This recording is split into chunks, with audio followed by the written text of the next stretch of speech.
éternellement. Amen. Au nom du Père, du Fils et du Saint-Esprit, un seul Dieu, Amen. Que sa bénédiction repose sur nous maintenant et pour toujours. Amen. Joyeuse fête de la Pentecôte à vous tous. Une grande fête est célébrée aujourd'hui. On célèbre le Saint-Esprit qui habite en chacun de nous, que nous avons reçu le jour de notre baptême et que nous renouvelons à chaque fois que nous présentons pour communier, pour nous confesser, le Saint-Esprit se renouvelle en nous. C'est vraiment le plus grand don que le Christ ait offert à l'humanité, que Dieu habite dans l'homme et trouve en lui son repos. C'est la plus grande dignité accordée à l'être humain.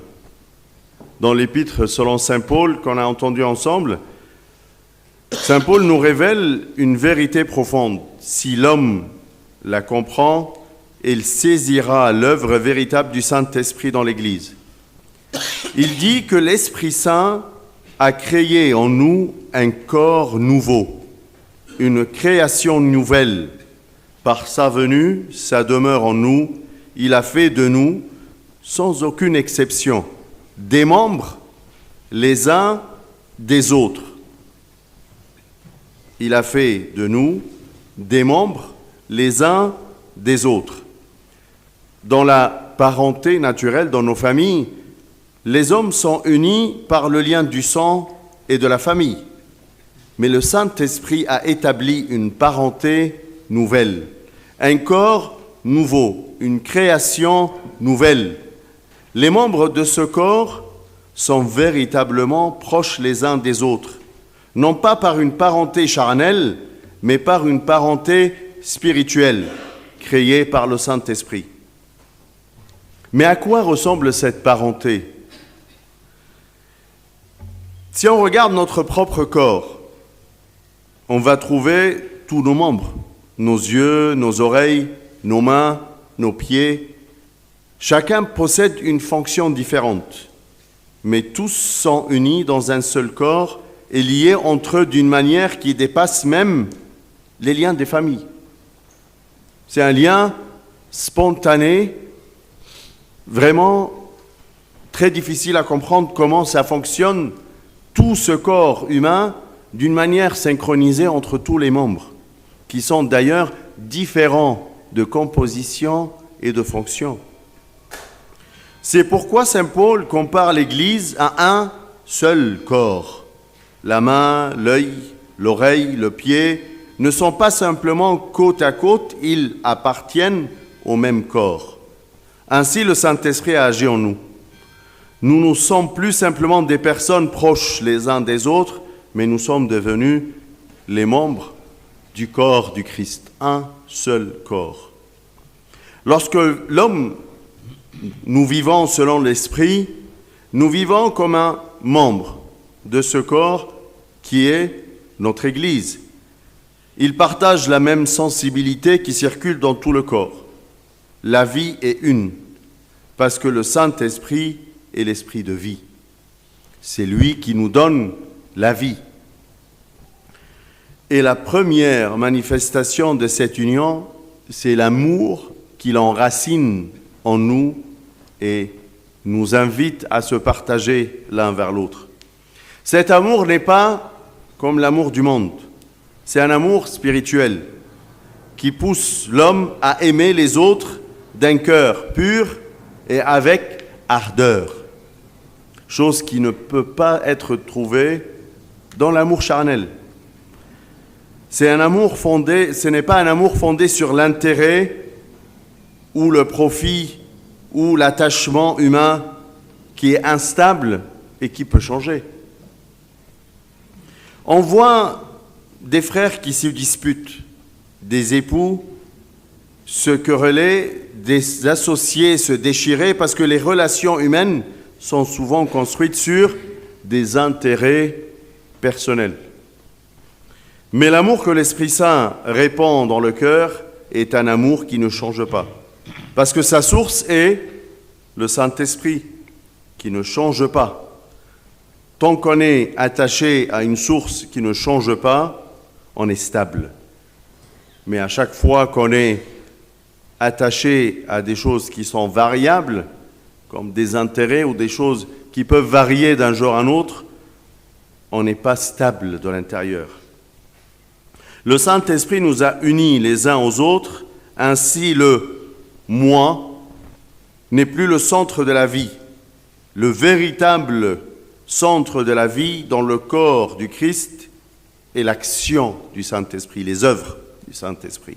Chaque membre vit donc dans le service du corps tout entier, et non pas pour le service de lui-même, pour son propre intérêt.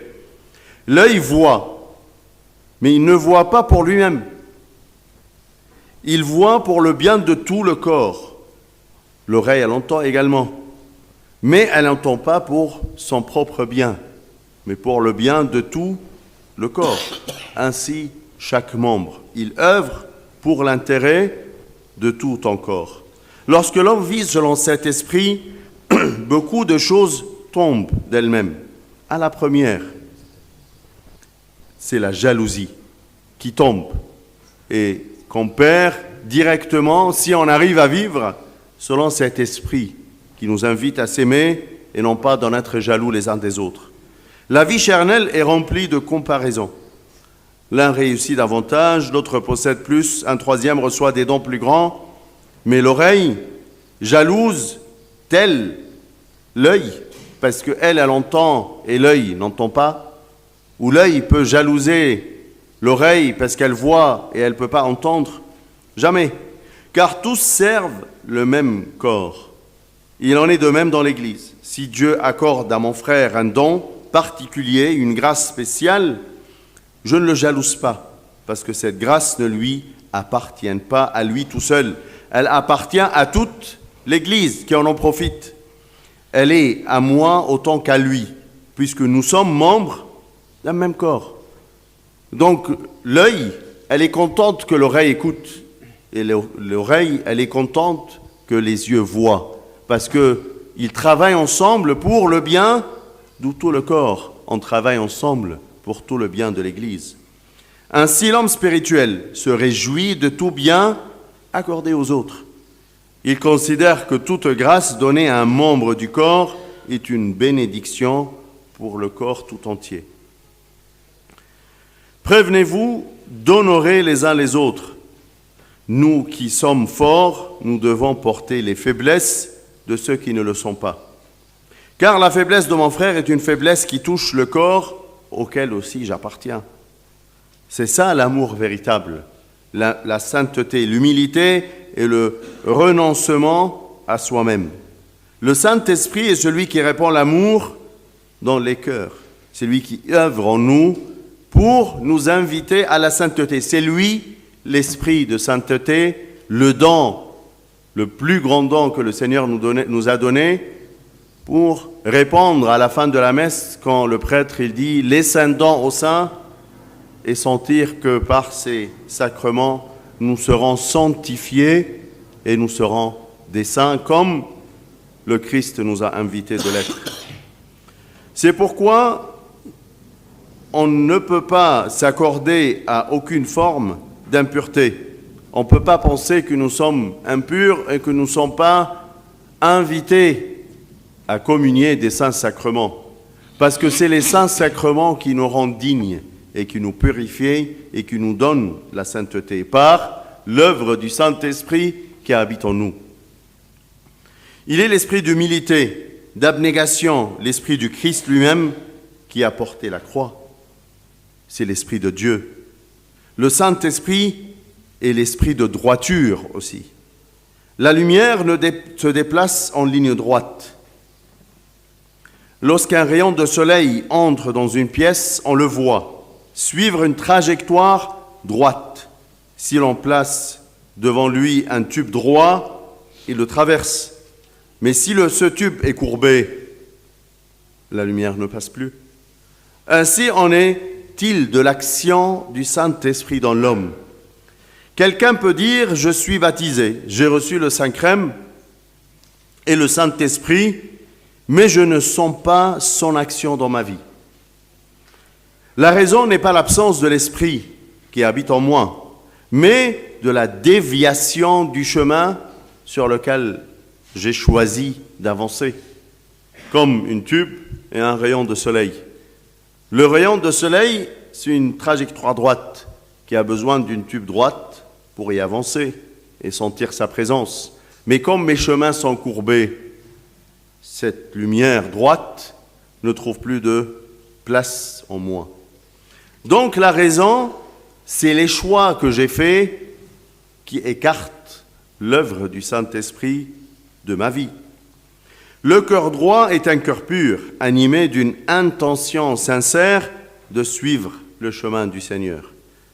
C'est pourquoi on apprend que rendez droit les chemins du Seigneur. Rendez droit les chemins du Seigneur, afin que l'Esprit Saint y habite. Le Saint-Esprit agit dans la droiture, la simplicité et la pureté. C'est ce qu'il nous demande aujourd'hui d'acquérir dans nos cœurs, afin que l'œuvre du Saint-Esprit soit complète, soit présente. La droiture, la simplicité et la pureté. Le Saint-Esprit qui nous a fait des membres de ce même corps, nous devons savoir s'aimer d'une manière profonde. Il faut cependant comprendre que dans la nouvelle alliance avec Dieu, le Saint-Esprit ne quitte pas les fidèles, il ne nous quittera jamais. Il habite en nous d'une manière constante, comme cela pouvait arriver dans certaines circonstances de l'ancienne alliance, qu'un prophète, il reçoit le Saint-Esprit, puis le Saint-Esprit le quitte. Mais le don spécial de cette nouvelle alliance, que le Saint-Esprit habite en nous d'une manière continue. Je peux éteindre la flamme du Saint-Esprit, mais elle sera toujours présente en moi en attendant que je rallume cette flamme et je lui donne la droiture par ma simplicité du cœur et de ma volonté de pureté. C'est ce que je dois présenter aujourd'hui au Saint-Esprit pour lui donner la place, pour habiter en moi et agir dans mes sens. L'esprit peut être attristé, son action peut être étouffée. L'homme peut s'éloigner de la communion avec Dieu, mais l'esprit continue de l'appeler au repentir et au retour, pour lui donner des chances, des nouvelles chances d'allumer cette flamme et agir dans sa lumière. Soyez remplis de l'esprit. Et le remplissage de l'esprit, c'est une action continue qui se développe tous les jours. Ce n'est pas une action unique. Dans un seul jour, j'ai dit, mais j'ai été baptisé, j'ai reçu le Saint-Esprit, ou j'ai pris la communion une seule fois. Et comment vivre ce remplissage? Comment être rempli de Saint-Esprit, sauf par le renouvellement de la communion d'une manière régulière et constante, afin que l'Esprit de Dieu agisse en moi et trouve bien sa place. Que le Saint-Esprit remplisse nos pensées, les sanctifie, qu'il remplisse nos cœurs et les purifie, qu'il remplisse nos sens, nos affections, car l'homme ne trouve la vérité, la véritable satiété qu'en Dieu. On est plein de soif, de désir, mais la vraie satiété ne se trouve que en lui, qui est notre berger et qui nous apprend de prier dans le psaume, « Le Seigneur est mon berger, je ne manquerai de rien ». كل سنة وانتم طيبين. النهارده عيد حلول الروح القدس، عيد كبير جدا في الكنيسة. بنحتفل مع بعض بأحلى هدية عطاها المسيح للإنسان وللبشرية. عطاها روحه القدوس. عطاها روحه القدوس مش علشان يكون له مثلا فعل أو عمل معين، لكن علشان يسكن فيه ويجد راحته في الإنسان. أحلى هدية خدناها كلنا من ربنا هي سكنة الروح القدس، وإن الله يجد راحته في الإنسان. عطية كبيرة جدا، لما تفكر فيها كده تحس إنها عظيمة لدرجة تفوق الاستيعاب. ازاي الله الغير محدود ده يسكن فيا، وكمان مش يسكن بس، ويجد راحته جوايا. قديس بولس الرسول النهارده في الرسالة اللي سمعناها مع بعض بيفهمنا مفهوم كبير جدا لعمل الروح القدس الحقيقي في الكنيسة. بيقول لك ان الروح القدس خلق فينا جسدا جديدا، خليقة جديدة، وبحلول الروح القدس فينا جعلنا كلنا بلا استثناء أعضاء بعضنا لبعض. ايه ده؟ ايوه، لما يبقى احنا كلنا جسد واحد واحنا اعضاء في هذا الجسد، نبقى احنا اعضاء بعضنا لبعض. احنا نعرف القرابة الجسدية، نفهمها، يعني انا قريبي فلان وفلان ده قريبي، اقدر اوده او اتعامل معاه او افهم يعني ايه القرابة دي من خلال العيلة او النسب. الروح القدس عمل فينا قرابة من نوع تاني، قرابة اعلى من القرابة الجسدية. ليه؟ لان القرابة دي بتخلينا كلنا بنعيش فيها جسد واحد، لكن القرايب لا، اجساد مختلفة. لو هبفكر بالفكر البشري بفكر القرابة، لا ده احنا انت فلان وانا فلان، لكن في نسب الروح القدس وفي عمله فينا جعلنا كلنا اعضاء بعضنا لبعض. عشان افهم القرابة دي، لو بصيت لجسدي هشوف ايه؟ هشوف ان عندي عين وودان وايدين ورجلين، كل عضو له وظيفة مختلفة، بس كلها بتشتغل مع بعض في جسد واحد، مرتبطة ببعضها بروابط تفوق الروابط العائلية والجسدية اللي أنا بعطلها اهتمام وبديها اعتبار. عشان كده القديس بولس أو الكنيسة بتعلمنا إن احنا أعضاء في جسد المسيح الواحد. عشان كده الكنيسة تديك قربانة واحدة على المذبح، جسد واحد كل الكنيسة تتناول منه. لو الإنسان عرف يعيش بمنطق الجسد الواحد ده، هيعرف يعيش نعمة كبيرة اسمها الحب.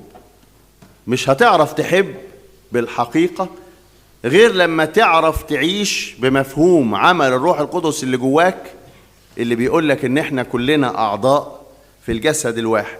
عمر ما العين بتغير من الودن عشان ما بتسمعش، وعمر الودن ما تغير من العين عشان الودن ما بتشوفش، لكن الاتنين مع بعض بيشتغلوا من أجل مصلحة الجسد الواحد. المحبة دي مختلفة عن محبة العالم القائمة على إيه؟ على المصالح. بحب فلان عشان ليا مصلحة عنده، بتعامل معاه وهكذا، علشان في تعاملات بشرية مبنية على المصالح أو المنفعة الاجتماعية. عشان كده بنلاقي إخوات يختلفوا ويتخانقوا، أو أزواج يتخانقوا ما بينهم ويتخاصموا، أو شركاء بيتنازعوا مع بعض، علشان العلاقات البشرية قايمة على حاجة واحدة، المصالح. فتلاقي الحب بتاعها هش ضعيف قصاد الاختلافات والمشاكل، يحصل له إيه؟ يتكسر. عشان كده الروح القدس ربطنا برباط الحب المختلف ده، عشان يعلمني إزاي أخرج من ذاتي وأعرف أحب فعلا كما يحق لحب المسيح اللي بيعلمهمنا كأعضاء في جسد المسيح الواحد. الروح القدس هو اللي حل على التلاميذ كلهم في نفس الوقت في يوم 50، وجعلهم كلهم أعضاء في جسد المسيح الواحد. ونزع مننا فكرة الغيرة. زي ما بقول لك، عمر ما عضو يغير من التاني علشان عنده خصائص مش موجودة فيه، لكن الحياة الجسدية للأسف بتبقى دايما مملوءة بالمقارنات. فلان ده نجح، فلان ده امتلك حاجة، فلان عنده مواهب، فلان بيعرف كذا. فتلاقي الأعضاء في الجسد لما تعيش بحسب الجسد تتاكل بالغيرة، لكن لما تعيش بحسب الروح تفرح. ده العين بتفرح ان الودن سمعة، لان السمع ده هيساعدها تفهم، المخ يفهم اللي العين شايفاه. لما اشوف الحاجة واسمعها ذهني يستوعب وافهم اكتر.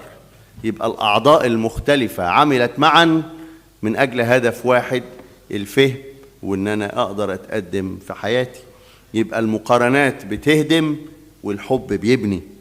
كذلك في الكنيسة نعرف نتعلم ان احنا نعرف نحب بعض بالحقيقة، بالكمال في الوصية اللي ربنا اداها لنا. ومن هنا نفهم الآية اللي بتقول مقدمين بعضكم بعضا في الكرامة. ينبغي لنا نحن الأقوياء أن نحتمل ضعف الضعفاء.